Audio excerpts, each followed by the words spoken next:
Eve teasing అనే పదం అసలు మన ఇంగ్లీష్ వొకాబులరీలోనే లేదు.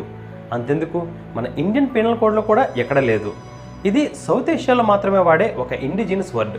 ఆడవాళ్ళని అసభ్యకరంగా మాట్లాడడం, వాళ్ళ శరీరాన్ని వాళ్ళకి ఇష్టం లేకుండా తాకడం, మానసికంగా శారీరకంగా పబ్లిక్ ప్లేసెస్లో ఇబ్బంది పడడం లాంటి పనులకు ఈవ్ టీజింగ్ అని మనం పిలుచుకుంటున్నాం.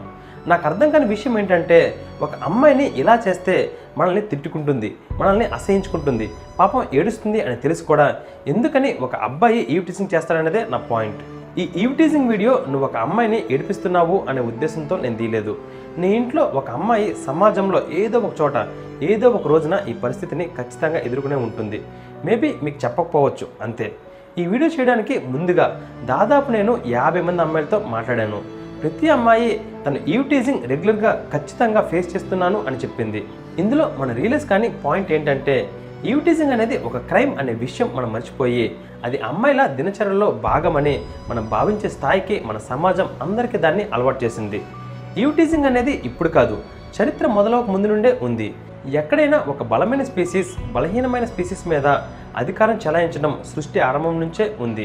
కానీ ఏ జంతువు కూడా సేమ్ స్పీసీస్లో ఆపోజిట్ జెండర్ని హీనంగా కానీ తక్కువగా కానీ చూడదు. మనిషి అన్నిటికన్నా ఇంటెలిజెంట్ స్పీసీస్ కదా, అందుకనేనేమో ఇంటెలిజెన్స్ ఎక్కువయ్యి మన సేమ్ స్పీసీస్లో ఆపోజిట్ జెండర్ అయిన ఆడవాళ్ళని తక్కువగా హీనంగా చూస్తాడు. అలా బలహీనమైన ఆడవాళ్ళ మీద అసభ్యకరమైన పదజాలం వాడి తాకరాని చోట తాకుతూ మగాడిలోని రాక్షసుని బయటకు తీసి పైశాచికంగా ఆనందం పొందే ఆడంగి వెదల కోసం ఈరోజు తెలుసుకుందాం. అసలు ఇలా ఒక మనిషి చేయడానికి వెనుకున్న అసలు కారణాలు ఏంటి, ఈ సమస్యకి పరిష్కారాలు ఏంటి అనేవి ఈరోజు వీడియోలో తెలుసుకుందాం. Hi everyone, this is Vikramaditya and welcome to my channel. రీసెంట్గా ఎస్ఆర్ నగర్లో ఒక టీ కొట్టు దగ్గరికి నేను నా ఫ్రెండ్ కలిసి వెళ్ళాం. ఆ రోజు 10 నిమిషాలు నా కళ్ళ ముందు జరిగిందంతా చూస్తే మన దేశ భవిష్యత్తు ఇదా అని మనసులో చాలా బాధేసింది.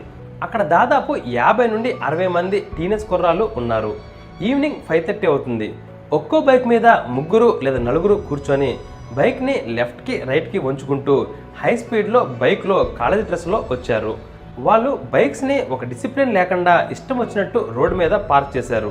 ఒక్కొక్కడు లూజ్ షర్ట్స్ వేసుకొని, చేతికి సిల్వరో ప్లాటినమో తెలియదు కానీ లూజ్ బ్రాస్లెట్స్ వేసుకొని ఉన్నారు. వాడి చేతిని కరెక్ట్గా కిందకి పెడితే ఆ బ్రాస్లెట్ జారి కింద పడిపోతుంది కూడా. ఒంటి మీద టాటూస్ వేసుకొని ఉన్నారు.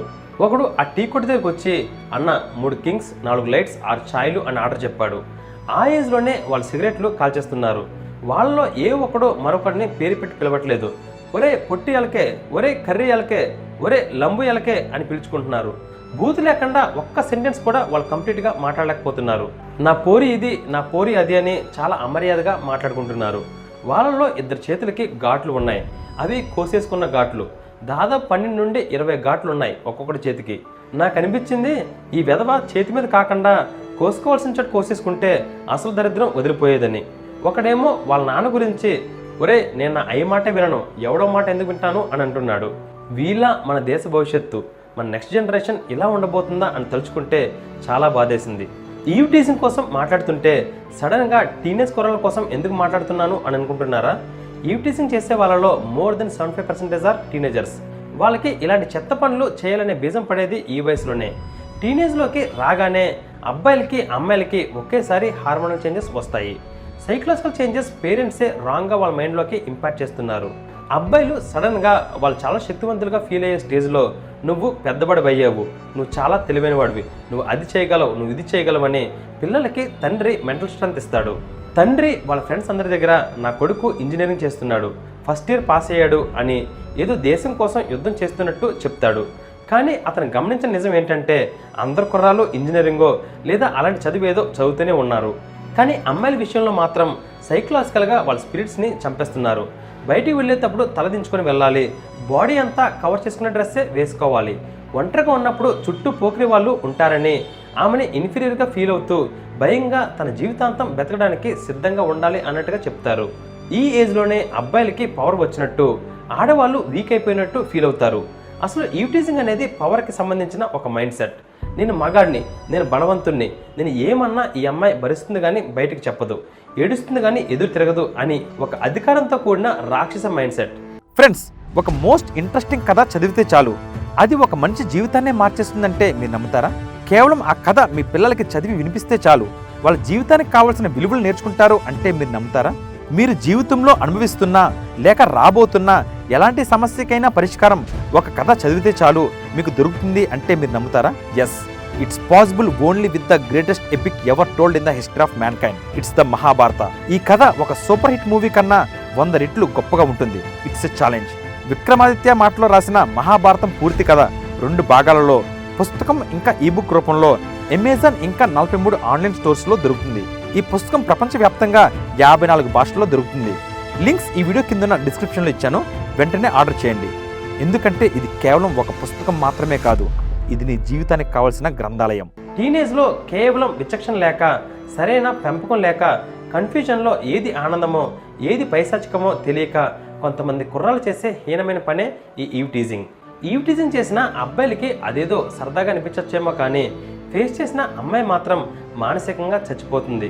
మార్నింగ్ బస్ స్టాప్లో ఒకడామని వల్గర్గా బాడీ పార్ట్స్ కోసం మాట్లాడినా, ఆమె మీద చీప్ కామెంట్స్ చేసినా, నడుస్తూ నడుస్తూ వెళ్ళి ఆ అమ్మాయి బాడీని తాకి పిచ్చి పనులు చేసిన, షేర్ ఆటోలో సిటీ బస్సులో అమ్మాయిల్ని పదే పదే వాడి చేతితో ఆ అమ్మాయి నడుముని తాకినా ఆ క్షణం ఆ అబ్బాయిలకి సరదాగా అనిపించవచ్చు.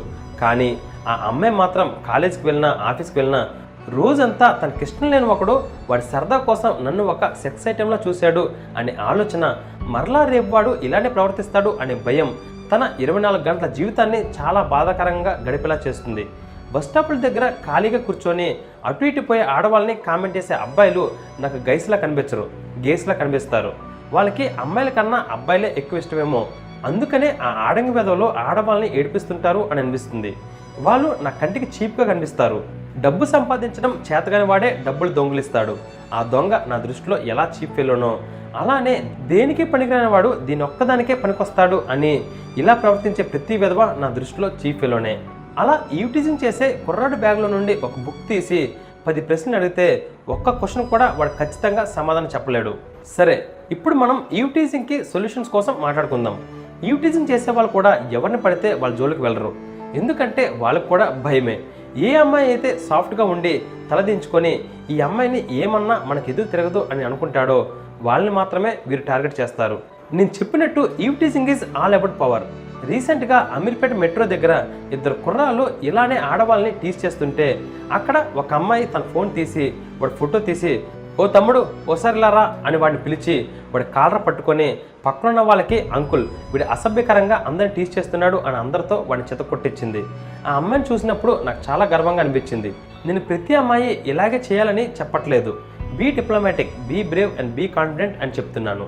చాలామంది ఈవ్టీజింగ్ ఊరికే చేయరు. ఎవరైతే పబ్లిక్లో షార్ట్ స్కర్ట్స్ వేసుకుంటారో, మోడర్న్ డ్రెస్సులు వేసుకుంటారో వాళ్ళే చేస్తారు అని అంటారు. కానీ అది తప్పు, 100% తప్పే. ఒక రీసెర్చ్ ప్రకారం ఆడవాళ్ళు ఎక్కువగా బుర్కా వేసుకునే సౌదీ అరేబియాలో ఇండియాలో కన్నా ఎక్కువ రేప్ కేసెస్ నమోదయ్యాయి. Eve teasing is not about dressing style, it's about the cheap mentality of the person.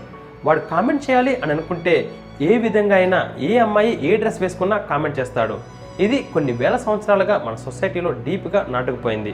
సడన్గా మనం దీన్ని తీసేయలేం, కానీ 2 విధాలుగా చేస్తే పరిస్థితిని కొంచెం బెటర్గా చేయగలం. వాటిలో మొదటిది పెంపకం. నేను నా అయ్యి మాట వినను అనేలాంటి కొడుకుంటే కొడుకు తప్పుడు దారిలో వెళ్తున్నాడు అని గమనించిన తండ్రి బెల్ట్ తీసి తాట తెస్తే ఏ కొడుకైనా వింటాడు.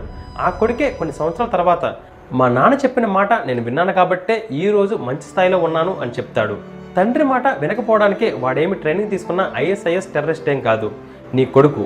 వాడిని సరైన దారిలో నడిపించాల్సిన బాధ్యత నీదే. ఏ పిల్లలకైతే తన తల్లిదండ్రులు మొదటి టీచర్స్ అవుతారో ఆ కొడుకే ప్రయోజకుడై మన దేశాన్ని ముందుకు నడిపిస్తాడు. దానికి స్కూల్లో టీచర్స్ ఉన్నారు కదా అని అంటారా?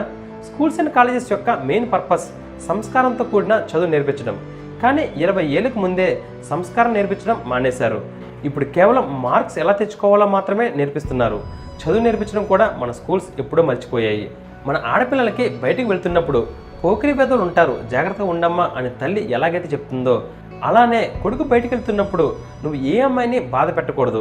బయట కొంతమంది పోకిరి పెద్దలు అమ్మాయిని ఏడిపిస్తుంటారు. అలాంటి అమ్మాయిలకి తోడుగా ధైర్యంగా నువ్వు ఉండాలి అని కూడా నేర్పిస్తే అమ్మాయిలకి ధైర్యం ఇవ్వడం కోసం కొంతమంది మగాళ్ళు కూడా ఈ సొసైటీలో ఉన్నారు అని ధైర్యంగా ఫీల్ అవుతారు. నా ఉద్దేశంలో మగాడంటే పిల్లలకనే సత్తా ఉన్నవాడు కాదు, ఒక ఆడదాని పెదాలపైన నవ్వు తెప్పించేవాడు, ఆమె కళ్ళలో నుండి నీళ్లు రానివ్వకుండా చూసుకునేవాడు, తన కళ్ళ ముందు ఒక అమ్మాయికి అన్యాయం జరుగుతుంటే కాపాడేవాడు. మగాడంటే వాడు. ఈ ఈవ్ టీజింగ్కి అన్నిటికన్నా పెద్ద సొల్యూషన్ ఏంటంటే అమ్మాయిలు ధైర్యంగా కాన్ఫిడెంట్గా ఉండడం. ఎవ్వడూ నా విషయంలో అడ్వాంటేజ్ తీసుకోకూడదు అని మనసులో దృఢంగా అనుకోవడం. అమెజాన్లో లిప్స్టిక్స్, టాప్స్, లెగ్గిన్స్ కొనేటప్పుడు వాటితో పాటు ఒక పెప్పర్ స్ప్రేనో కత్తినో కూడా కొని ఉంచుకోండి. ఏదో ఒక రోజు అవి మీకు ఉపయోగపడతాయి.